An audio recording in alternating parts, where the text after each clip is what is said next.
It's the story that fans love to hate, but since I'm not a huge stickler for the mythos of either one, I think it's great. It's super over-the-top fun, it's got that Saturday morning goodness, it has that same type of feeling that if you were to take your toys and just smash them together and make a giant battle, you might actually come up with this same storyline. It's goofy, it's stupid, but it's really a lot of fun. I like this book a lot.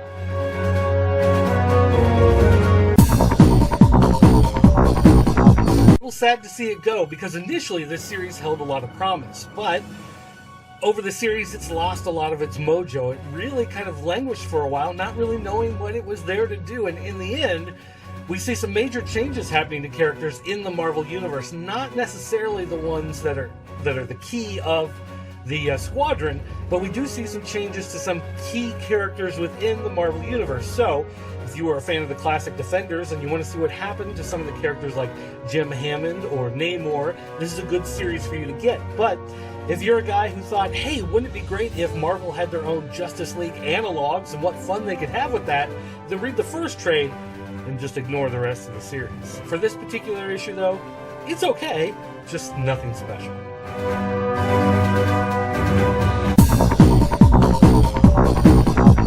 As the next part of the crossover, I think it does a good job of continuing the story. There are a few problems with this particular issue, though. One is that I'm not a regular reader of Spider-Gwen. Therefore, some of the stuff they were talking about confused me, and you would think that this would be an opportunity for a writer to pull in new readers who maybe don't normally check out the book and present them with a story that would make them want to stick around and continue to read the title.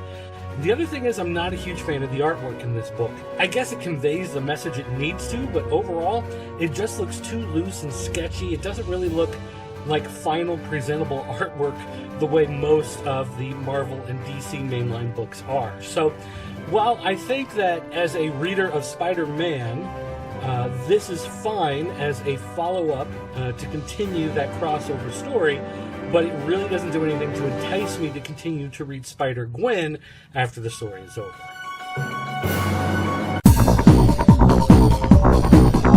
Okay, look, I get it. You can't have everyone be the good guy. And in a story like this, the guy who comes along and says he's going to save everybody and fix everything, eventually he's going to go crazy and end up causing everything to come crashing down. I understand that. The problem is, it just kind of flips on a dime in this issue.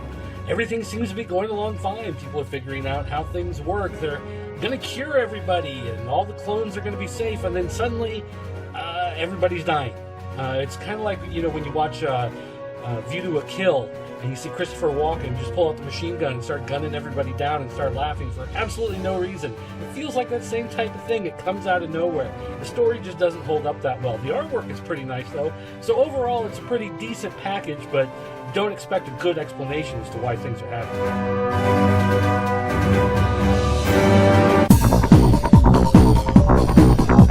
While there's no new great ground being broken in this series, and I don't think this is the type of thing that's going to make people who hate professional wrestling suddenly think they're going to be interested by it and get into it, I did find this issue to be very interesting because it does flesh out some of the stuff that was happening behind the scenes with some of the big storylines that WWE was doing. And of course, this one is about Seth Rollins winning the championship at WrestleMania.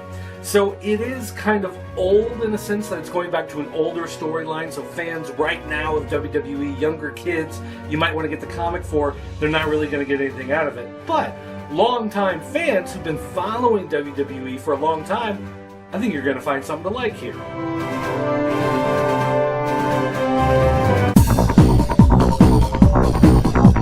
Now, I admit that I love parallel universes and the multiverse, so this is the type of story that I love to read, and while I do wish it would push along a little bit faster, I understand that there are a lot of new readers out there to DC Comics.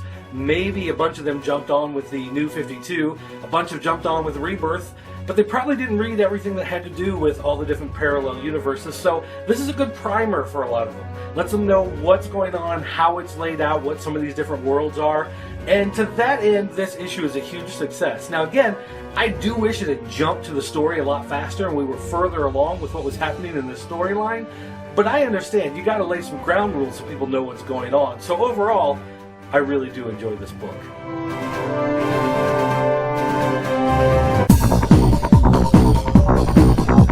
Getting the band back together, so to speak, of rebuilding the creative team of Sheriff of Babylon on this book just isn't as good as I hoped it would be.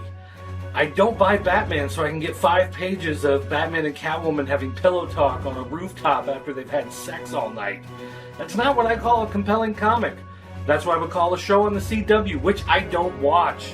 Now, I must say the artwork on this is really good. Mitch Gerads does a great job, and he makes some very interesting choices in doing his flashback scenes. But unfortunately, it's all wasted on a story that really doesn't matter. I don't buy into the Catwoman-Batman relationship the way it's built in this story. And quite frankly, it's just a boring issue that has no real payoff and just doesn't make you want to keep reading the series. Luckily, this 2-parter is over, and we go into a real story next month. But for now, it's really disappointing.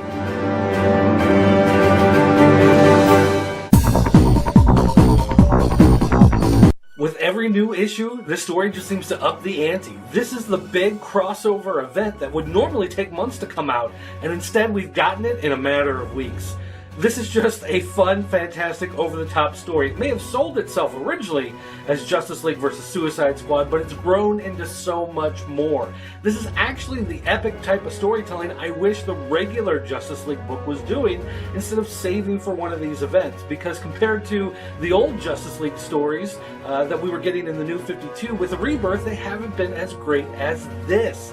Even though I'm not a huge fan of Suicide Squad, I'm loving this storyline.